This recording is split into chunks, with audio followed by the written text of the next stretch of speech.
हमें इतिहास में पढ़ाया जाता है कि लाल किला शाहजहां ने बनवाया था, लेकिन यह एक सफेद झूठ तो नहीं।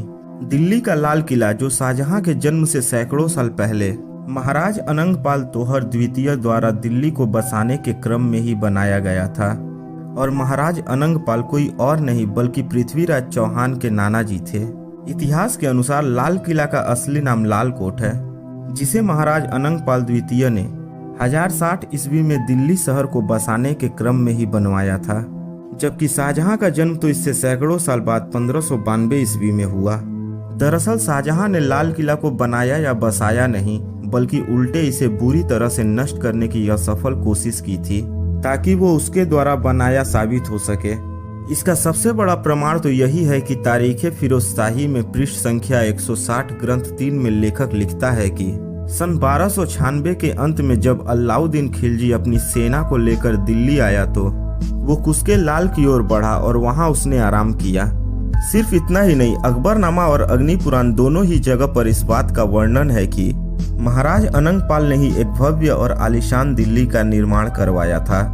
शाहजहां से 250 वर्ष पहले ही 1398 ईस्वी में एक अन्य जेहादी तैमूर लंग ने भी पुरानी दिल्ली का उल्लेख किया है, जो कि शाहजहां द्वारा बसाई बताई जाती है। यहाँ तक कि लाल किले के एक खास महल में सुअर के मुंह वाले 4 नल अभी भी लगे हुए हैं। क्या ये शाहजहां के इस्लाम का प्रतीक चिन्ह है या हिंदुत्व का प्रमाण? साथ ही किले के एक द्वार पर हाथी की मूर्ति अंकित है, क्योंकि राजपूत राजा हाथियों के प्रति अपने प्रेम के लिए विख्यात थे, जबकि इस्लाम जीवित प्राणी के मूर्ति का विरोध करता है। बात यहीं तक नहीं रुकती। लाल किले के दीवाने खास में केसर कुंड नाम से एक कुंड भी बना हुआ है, जिसके फर्श पर हिंदुओं के पूज्य कमल पुष्प अंकित है। साथ ही ध्यान देने वाली बात है कि केसर कुंड हिंदू शब्दावली है, जो कि हिंदू राजाओं द्वारा केसर कुंड से भरे स्नान कुंड के लिए प्राचीन काल से ही प्रयुक्त होती रही है। मजेदार बात यह है कि मुस्लिमों के प्रिय गुंबद या मीनार का इस महल में कोई अस्तित्व तक नहीं है। इतना ही नहीं, दीवाने खास के ही निकट राज की न्याय तुला अंकित है। ब्राह्मणों द्वारा उपदेशित राजपूत राजाओं की न्याय तुला चित्र से लेकर न्याय करना हमारे इतिहास में प्रसिद्ध है।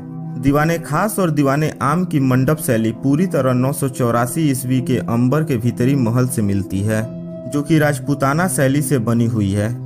आज भी लाल किला से कुछ ही गज की दूरी पर बने हुए देवालय है, जिसमें से एक लाल जैन मंदिर और दूसरा गौरी शंकर मंदिर है, जो कि शाहजहां से कई शताब्दी पहले राजपूत राजाओं ने बनवाए थे। इन सबसे भी बड़ा प्रमाण और सामान्य ज्ञान की बात यह है कि लाल किले का मुख्य बाजार चांदनी चौक हिंदुओं से घिरा हुआ है और समस्त पुरानी दिल्ली में अधिकतर आबादी हिंदुओं की ही है। और यह केवल आज की बात नहीं बल्कि सैकड़ों साल से ही ऐसा है। और यह भी सोचने वाली बात है कि शाहजहां या एक भी इस्लामिक शिलालेख में लाल किला का वर्णन क्यों नहीं मिलता। गर फिरदौस बरूरे जमी अस्त हमी अस्ता हमी अस्ता हमी अस्ता, अर्थात इस धरती पे अगर कहीं स्वर्ग है तो यही है, यही है, यही है।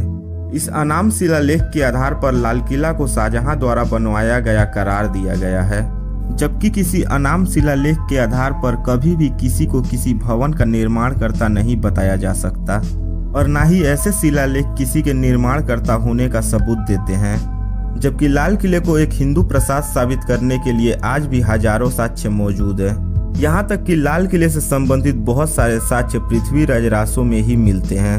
तो दोस्तों, अब आप फैसला कीजिए और कमेंट बॉक्स में लिखकर अपनी राय बताइए कि लाल किला किसने बनवाया।